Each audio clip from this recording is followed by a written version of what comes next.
And with that said, we're going to shift over to UFC 306.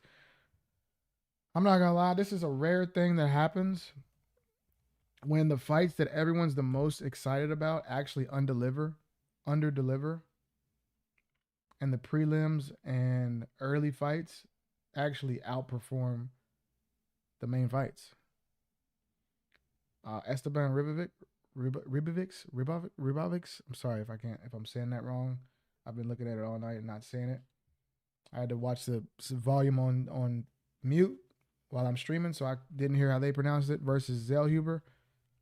So hope I said that right. Was one of the greatest 3-round fights I've ever seen. Maybe the greatest 3-round fight I've ever seen. Absolutely amazing performance from both of them.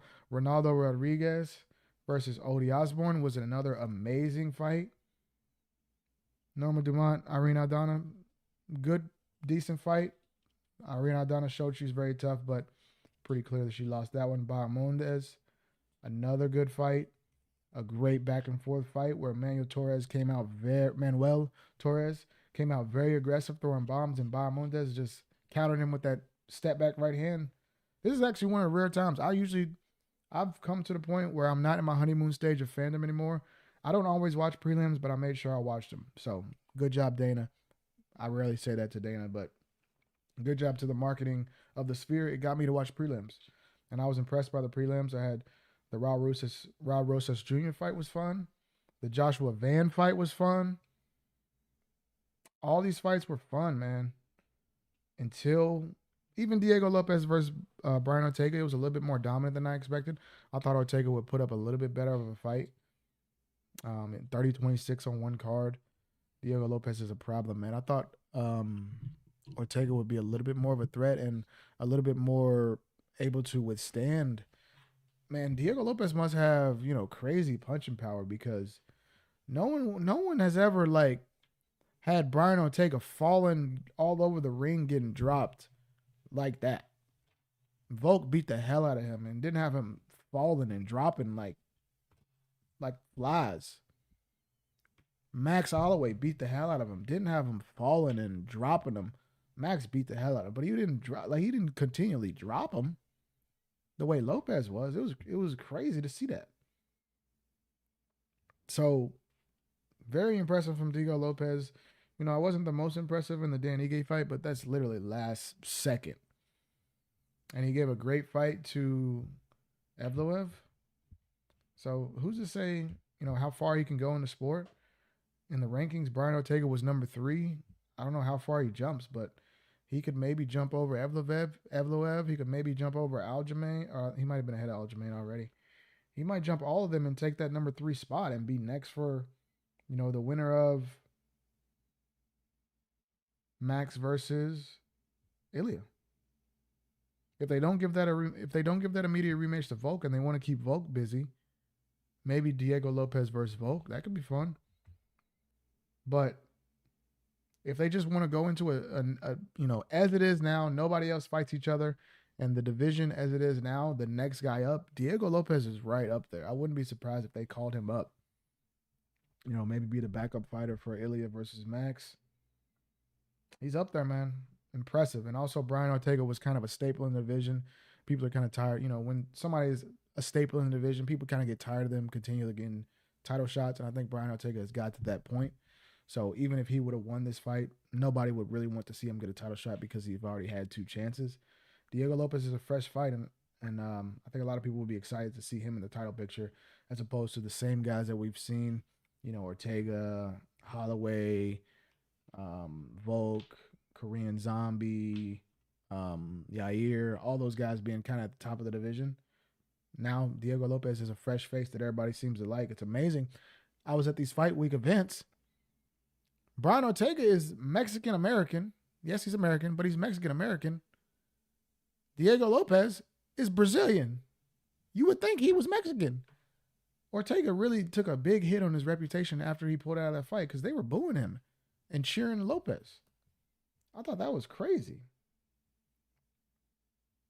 I know that he lives in Mexico, but he's Brazilian and trains out of Mexico with Grasso.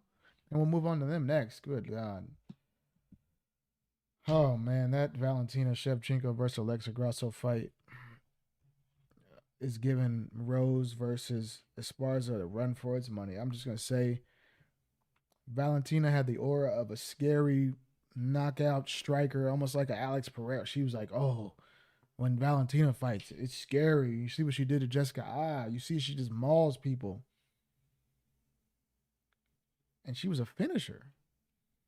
And this Alexa Grasso trilogy has turned her into like a play it safe position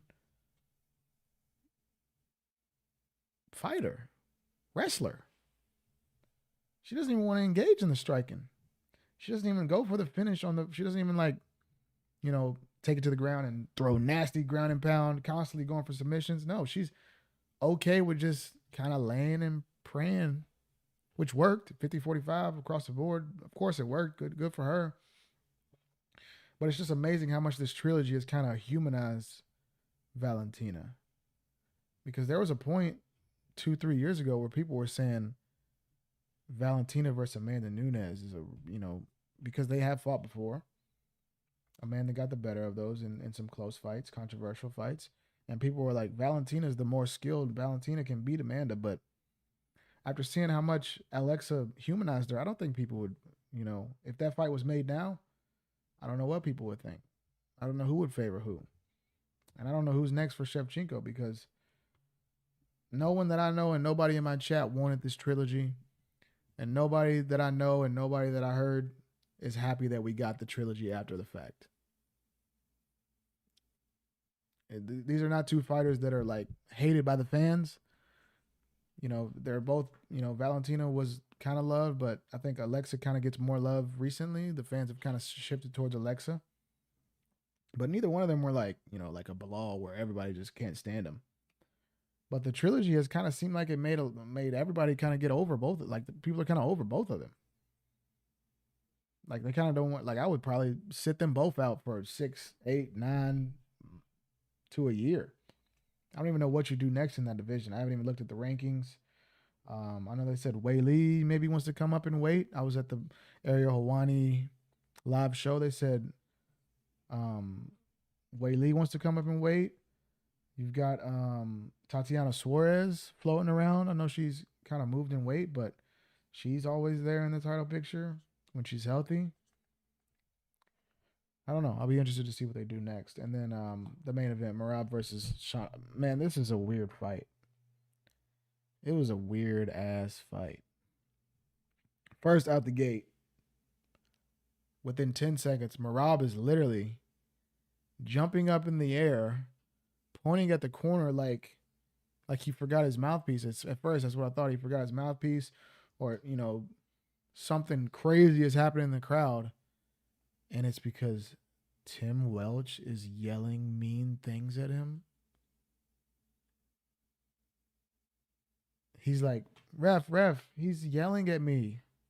I'm like, what is it? Like, when I saw that, I said, oh, Merab's gonna get knocked out. His head's not in it. Tim Welch really got him like shook. But then later in the round, Sean seemed to, kind of have control. Merab looked really erratic. I know he does that, but he, jumps almost with his striking and throws his own. He does a lot of weird stuff with his striking, just trying to, keep you occupied. I think he doesn't really know how to occupy space in striking, and didn't really know how to react to Sean's feints early. But once he got his first two takedowns in that first round, I believe, it seemed like he opened up, and Sean was the more tentative one late. Wasn't really any big moments, any huge moments where one person would have been almost finished, or Sean's getting mauled on the ground, or Merab, a good punch just landed on Merab. He might be hurt. There was really no moments. There was maybe 1 or 2 moments where Merab landed some good ground and pound, and maybe looked like he had Sean in a submission, but really nothing that was tight or threatening. There was a moment where he was holding him in like a, guillotine or front choke along the cage. He actually had that same type of moment against Cejudo where he was looking up at Zuck and kind of celebrating. This was kind of similar to that. But he's like kissing Sean O'Malley's back. He's literally holding him in like a front choke and like kissing his back. And the ref said, "Hey, stop, stop!" Like kissing his back. And Marab was just like, "Oh, he means stop, like fighting." And he just like stands up and like taps Sean like it's the end of the round, like, "Oh, good job, good round," and starts walking away. And there's like 5 seconds left in the round. Sean like tries to clock, like cold clock him, partially misses and partially lands at that, I guess, but didn't really have much effect because the round was about to end. But it was some weird moments. The moment where he was pointing at Tim Welch really made me think that his mind was not in the fight. But the grappling was superior. I thought it was damn near 50-45. I thought you could have maybe given Marab every round. I gotta watch it back because I was honestly getting a little bit distracted with my chat because the fight was so kind of uneventful that I was like, man, Marab's really just running away with this. But it was 49-46, 48-47, 48-47. Um, First watch to me didn't seem that close. It seemed like Marab, pretty much dominated every moment. Um, yeah, fight of the night was obviously the two hardest names to pronounce: Rebobix and Zelhuba. I don't know how to say that shit. And then Bahamondes gets performance of the night. And Caitlin Souza. Oh yeah, she had a nasty left hook, and then submission where she put her out cold. Like I said, the early fights were great, man. I was loving the sphere, the atmosphere. And then it sucks when the whole card is very exciting, and then the two biggest, most hyped fights kind of kill the mood. I knew it was gonna be hard to get the mood back up. Shevchenko versus Grasso. After that fight, I was like, if Sean doesn't like knock him out immediately in a spectacular way, it's gonna be hard to raise the mood after that because the crowd was like dead. I wouldn't be surprised if Dana White like shits on them, like says how boring. I know he, usually doesn't. He's pretty strict. He's pretty direct to the male fighters. He doesn't really shit on the female fighters as much. But if that was like Aljo versus somebody, he would shit on them. But I don't know if he'll shit on them in the presser. Very interesting that the Marab kind of says something about Aljo wasn't able to do this. I don't know. It was kind of, his English is pretty good, but I don't know if he really got out what he was meaning to say. He was saying like, imagine what Aljo could have done because sometimes the better guy doesn't win. And I think he was trying to big up Aljo, but it kind of sounded kind of weird, like he was saying which I mean, evidently it shows that he's better than Aljo. He's like, Aljo couldn't do it, but I could. But imagine what Aljo could have done if he was better on the night. I don't know. Came across kind of weird. I think he meant well, but it must be a weird dynamic with Aljo a little bit. In the back of your head, it's like, damn, Moral's really better than me.